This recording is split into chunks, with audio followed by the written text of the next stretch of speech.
দুঃখ প্রকাশ করতে নেই, নিজেকে বদলান, দেখবেন পুরো পৃথিবীটাই বদলে গেছে। অর্থ কম থাকুক, যোগ্যতা কিছু না থাকুক, কিন্তু আপনার ব্যবহার, আপনার আচরণ আর আপনার মুখের ভাষাটা ভালো রাখুন, দেখবেন আপনি সবার ভালোবাসার মানুষ হয়ে থাকবেন সারা জীবন। শুধু এই কয়েকটা কথা একটু মেনে চলতে পারলে আর ঠান্ডা মাথায় মূল্যায়ন করতে পারলে জীবন অনেক সুন্দর হয়ে যায়।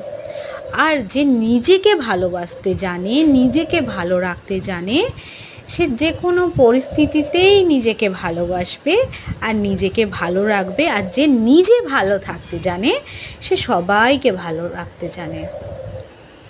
আগে হিন্দু হও, খ্রিস্টান হও, হওয়ার থেকে মানুষ হয়ে দেখাও।